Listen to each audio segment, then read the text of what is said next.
Please don't judge me. I have to put everything into context. All right, so it was my sophomore year in college. I was dating a girl, and we wanted to do something special for each other for Valentine's Day. I think that most people think of lots of bubbly champagne and chocolates. Because this was college, of course I'm broke. I mean, I'm on a oodles and noodles budget. So I had to kind of find creative ways to make this special. So I created this ambiance. You know what I'm talking about, the ambiance. What?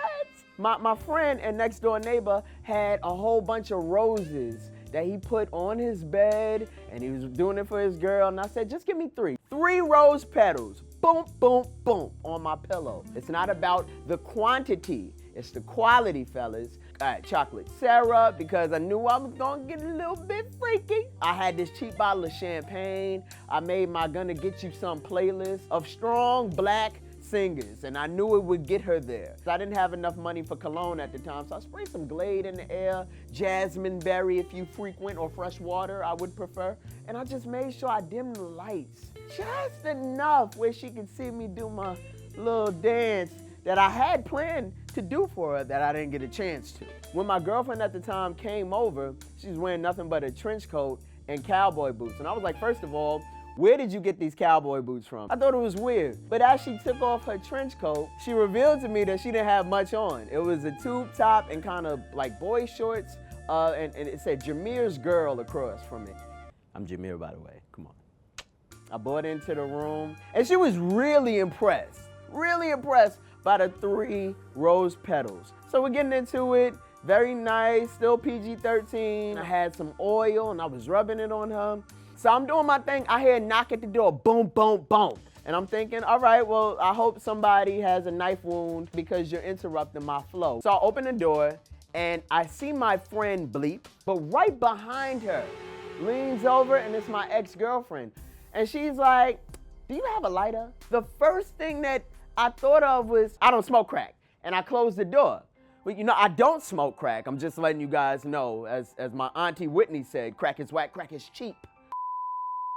So now after I kicked everybody out, I get back to my thing. She asked, who was it? I said, you know, the wind dropped by, don't worry about it. Let's just get back into the love thing that we have at the moment. So now the chocolate syrup has been applied, all right? 20 minutes go by, and I hear boom, boom, boom again. This is interruption number 2 at this point. And I go, well, who gotta catch these hands now? I go to the door, and it's Blank, who happens to be my roommate's side piece, or guma, depending on where you're from. And she's hysterical, like, I can't find him, I don't know where he is. He said that we would go out for Valentine's Day, but he's not answering his phone. By the way, my roommate is literally in the next room with his girlfriend at the time, doing the same exact thing I'm doing, but way more successful. We are literally like 3 feet away from each other, so there's no way he's not gonna get caught at this moment. I said, I haven't seen him. I'll try to reach out to him, and I'll let you know as soon as I hear from him. She says, okay, well, I'm gonna wait right here on the couch. I say, do what you want. I'm going back to my room. I text my brother, and I said, hey, man, you know your guma is literally on the couch, just waiting for you. He goes, tell her I'm in the hospital. And I go, hey, you know, he's in the hospital. And she popped up like, oh my gosh, what happened? And literally, the first thing I thought about was, he has the gout. And she didn't know what that meant. You might not know what gout is. Hell, I don't really know what gout is, but I know it has something to do with sodium in your feet. So I was like, yeah, that gout, it flares up and it just attacks everything. She was like, oh my God, should I go there? I said, no, don't go there. You should just like go back to your room. Like, just leave. She said, no, I want to be the first person that he sees when he walks through that door. And I said, at this point, you can do whatever you want. Despite everything that happened, I'm still ready, I'm still motivated. So I go back in the room. I left his guma on the couch. So I'm close to home at this point. This is no longer PG-13. This is a rated R movie. And then I hear boom, boom, boom.